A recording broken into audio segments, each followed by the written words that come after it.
আজগুবি কিসা, body language, comedy, হাবিজাবিতে মাহফিল এখন ভরে গেছে। কিছু কিছু বক্তা শ্রোতা নষ্ট করে ফেলতেছে। যেসব কথার মধ্যে কোনো ফায়দা নাই এইসব কথা ভাইরাল হয়ে যায়। যেমন একসময় ভাইরাল হয়েছিল ডেলে দেই, মনে আছে না? কি দেই? আচ্ছা, চা ঢেলে দেই। এই যে কোটি কোটি মানুষ এই শব্দটা এত উচ্চারণ করলো, এটার ফজিলত কি বলেন আমারে? অথচ কোরআন হাদিসের কত ভালো ভালো কথা, এগুলি ভাইরাল হয় না, এটা ভাইরাল হয়ে গেল। আবার এক বক্তার আরেকটা কথা ভাইরাল হইলো, ওরে বাটপার। আচ্ছা, ওরে বাটপার কি এটা ভালো কথা? তো এইটা এত ভাইরাল হওয়ার কি দরকার?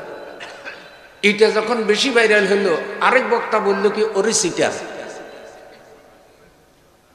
এই কথাও ভাইরাল হয়ে গেল।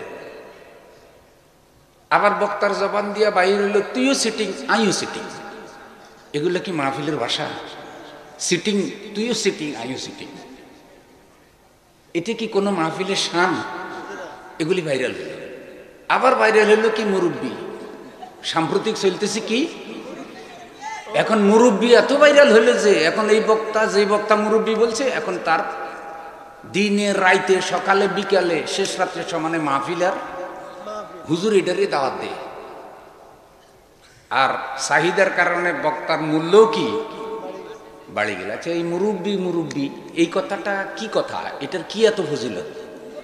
এই বক্তার জীবনে আরো বয়ান করছে না? তা আরগুলো কেন ভাইরাল হইল না? এটা কি ভাইরাল হইল? শয়তানের এটাও একটা সফলতা যে বেহুদা কথা ভাইরাল করে দেয়। যেসব কথার মধ্যে কোনো কল্যাণ নাই, কোনো শিক্ষা নাই, কোনো নসিহা নাই, যাকে ইচ্ছা তাকে এখন এই কথা বলে অপমান করে বাসে, রাস্তায়। আপনাদের যখন নামাজ চলে তখন আমি এখানে আসছি, তো আমি পথে নামাজ পড়ছি, আমি ডিস্টার্ব করি নি, দাঁড়িয়ে আমি কিন্তু 15-20 মিনিট গাড়িতে বসা। গাড়ির আশেপাশে অনেকগুলি বাচ্চা এসে দাঁড়াইছে, দেখি যে একটা আরেকটারে বলতেছে মুরব্বী। আপনাদের এখানে এই মুরব্বী, আশ্চর্য হয়ে গেলাম আমি। এই জায়গায় যদি কোরআন হাদিসের একটা তসবিহ ভাইরাল হইতো, লাভ হইতো না? এই জন্য ইউটিউবার যারা, মিডিয়া যারা, তাদেরও দায়িত্ব আছে। এই কথাগুলি বললে আবার বক্তারা বেজার হয়। বক্তারা মনে করে যে বক্তাদেরকে মনে হয় অপছন্দ করতেছে। না রে ভাই, বক্তাকে কেন অপছন্দ করব? কিন্তু আপনি একজন আলেম, আপনি একজন দাঁড়িলাল্লাহ, নিজেকে প্রশ্ন করেন তো, এই ধরনের ফালতু কথা যদি একজন আলেমের মুখ থেকে বের হয়, আর সেটা যদি কোটি কোটি মানুষের মুখে উচ্চারিত হয়, তাহলে কি আপনার মর্যাদা বাড়ে?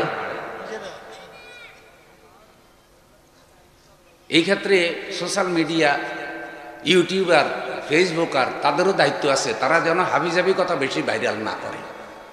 এখন ভাইরাল হইলে তো আপনি যদি ফেসবুক, ইউটিউব, টিকটক, আর কি আছে, গুগল, সোশ্যাল মিডিয়া, আপনি যত ভাইরাল হবেন মাঠে আপনার তত দাম বেশি। অথচ কত বড় বড় আলেম এই ময়দান থেকে চলে গেছে। এক একটা আলেমের কথার ওজন ছিল পাহাড়ের চাইতেও বেশি। তারা কিন্তু এগুলা পায় নাই, তাদের কথায় তাসির ছিল, হেদায়েত পেয়েছে মানুষ। আল্লাহ ওয়াজের মাহফিলের হারানো ঐতিহ্য তুমি আবার ফিরিয়ে দাও।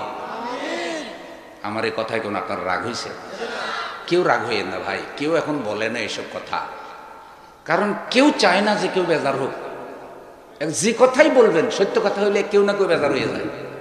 আমি যে শব্দগুলি বলছি এসব বক্তারা মনে করবে জমা হুজুর তো আমাদের বিরুদ্ধে বলছে, কিন্তু আসলে ইসলাহ হওয়ার দরকার আছে না নাই?